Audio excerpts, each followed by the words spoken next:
Akkam jirtu kabajamtootaaf jaallatamoo daawwattoota A5 oduu gaggabaaboo sa'aatii kanaaf qindeeffannee isin biraan geenya. Aan Daraartuu Garbaati.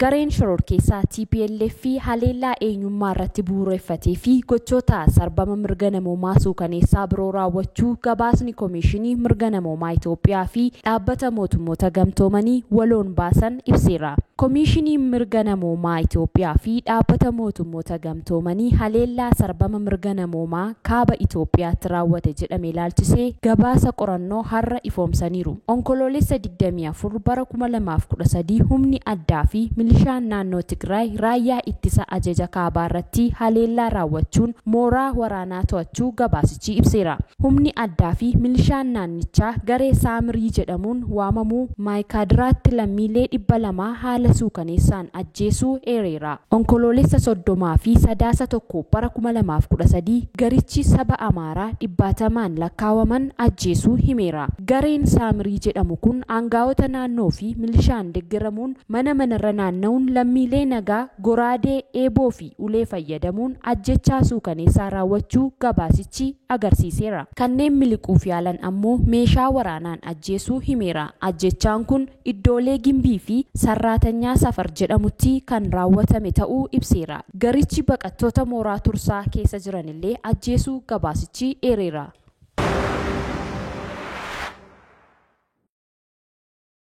Saudi Arabia fi United Arab Emirates waliin ta'uudhaan fonqolchi dhiheenya Sudaanitti geggeeffamee ka'ee mootummaan siivilii bakka isaatti akka deebi'uuf gaafatani. Biyyoonni kunneen lamaan kan kana dura dureewwan waraana Sudaan deeggaraa turan ammoo fonqolchi raawwatamee hafee mootummaan siivilii bakka akka deebi'uuf waamicha yoo taasisan yeroo jalqabaatii fi biyyoota lammeen kanneeniif Ameerikaa akkasumas Biriteen waliin ta'uun ibsa waloo guyyaa roobii State Departmentiin baasaniin kanneen taatee nyaatiin to'ataman hundi akka gadhiifamanii fi labsiin yeroo muddamaa akka ka'uuf gaafataniiru. Sudaan haaraa keessatti hokkorri iddoo hin qabu. Yeroo kanatti qaamoleen hundinuu marii bu'a qabeessa akka taasisan jajjabeessina. Akkasumas hundumtuu akka nagaa fi tasgabbii uummata Sudaaniif dursa kennuuf gaafannaa jedhe ibsi waloo kun. Dureewwan waraana Sudaan erga fonqolcha taasisaniin qabee qondaaltota siyaasaa hidhan akka gadhiisanii fi aangoorraa akka bu'aniif dhiibbaan idil-addunyaa itti cimaa jira. Ministeerri Muummee Abdallaa Hamduk erga onkoloolessa 25tii dursaa fonqolcha Jeneraal Abdel Fattah Al-Burhaaniin geggeeffameen aangoorraa buufamanii qabee magaalaa guddoo biyyattii Kaartuum keessatti hidhaa manaarra jiru. Erga guyyaa fonqolchi mootummaa biyyattii keessatti geggeeffame kaasee hiriirri waraana mormuu magaalaa guddoo fi magaalota biraa keessatti geggeeffamaatuma jira.